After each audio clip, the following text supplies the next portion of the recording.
when I was born, my parents were Christians. I was baptized as a baby. I went to church as a little kid. So it's not as though I had no exposure to Christianity and then learned about it. I was a Christian, and then it was taken away from me. It was suppressed, and it was easier at some point to be an atheist, which is what I said I was for years. I really just didn't want to think about anything religious, which is understandable given what I've seen. I didn't want to think that that was real and that had any power, so I didn't want to think that God was real and God had any power either. I just wanted to pretend it wasn't there.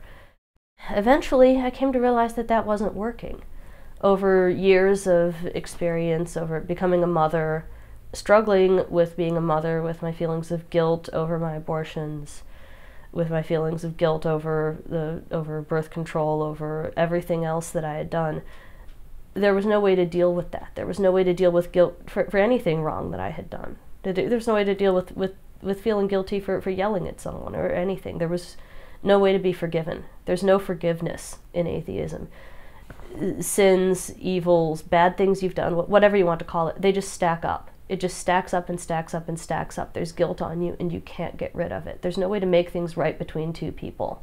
You know, if I do something that hurts you, there's no way for you to forgive me. There's no way for me to feel forgiven. There would be something bad between us now, and that just stays there if you're an atheist. My sons are both autistic and have other developmental disabilities. And I realized that the value system of atheism and rationalism that I was trying to live in didn't allow for that. Prominent atheists like Richard Dawkins, like Peter Singer, people like that who really are the voices of the modern atheist movement, in their opinion, children like mine should be killed. Not just aborted, not just prevented. As far as Peter Singer's concerned, it would be okay to kill them now. It would be okay to just drop them off at the defective child euthanasia center. And that's what should be done, instead of providing special education, instead of therapy, instead of my husband and I working every day to parent them, to support them, to help them grow to the best of their abilities, whatever that is. Whether that's lesser or different than an average person, doesn't matter.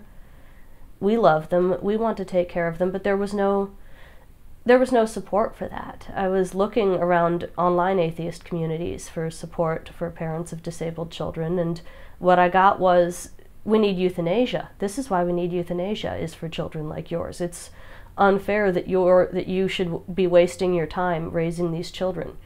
You should be able to kill them and get on with your life. My sadness over my loss of fertility wasn't respected either. It was, well, if you produce 2 defective children, then it's best that you can't reproduce again. You know, these are very... I learned that in some ways I wasn't cut out to be an atheist. I'm too nice. These are very, very cold, very bitter, very harsh people, and I didn't fit in with them. And what I felt like doing with my life, being a stay-at-home mother, taking care of disabled children, didn't fit in with what atheism thought I ought to be doing. They didn't respect my husband and I's desire for a traditional family structure. Traditional values aren't necessarily tied to Christianity. They just make sense. It makes sense that children should have a mother. To me, at least, it made sense that children should have a mother and father who were married and committed to each other. It made sense that parents should love and care for their children no matter what their children were. If their children are disabled, if they're... Whatever happens, you should love your children and care for your children. And these weren't the values of the atheist community. So I started wondering, if Christians have all these other things right, maybe they do have the spiritual side of things right too. I'd always had a bit of a sentimental attachment to my church experiences as a child. I had tried to go back to church right after my abortion when I was seeking post-abortion healing, and my dad's minister actually told me that since I had identified as an atheist, that I had no business in a church, that I could never be reconciled to God, and that I was not welcome to go back. So that did set me back for another decade or so. That kept me out of church.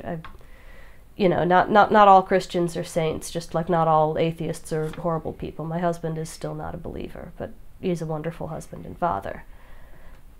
So around last year, I really hit a breaking point in my life. I started feeling like I couldn't like I couldn't go on. Like, what was the point of living? What was the point of living when I had these children that were reviled and useless? I myself was obviously defective for having had them.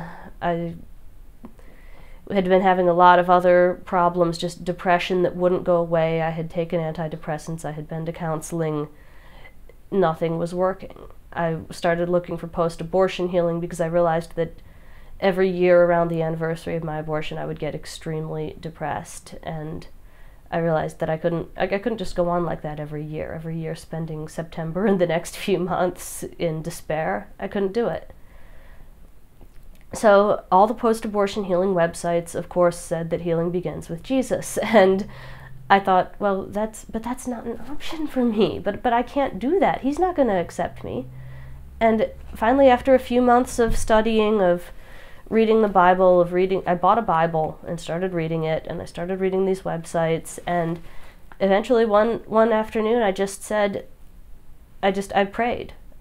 I just prayed extemporaneously, and I said, okay, Jesus, if you're there, and if you're really real, and if you really want to, and if I'm actually acceptable to you, even with all the things I've done and said in my life, even though I don't think I should be acceptable to you, if you want to accept me, I'm yours. And I felt what I now recognize as the Holy Spirit.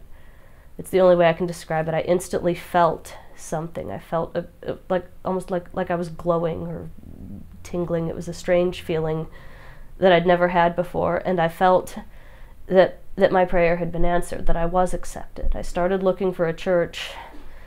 I found a church. I've ended up going to a few churches now, and I found one I'm comfortable and at home in.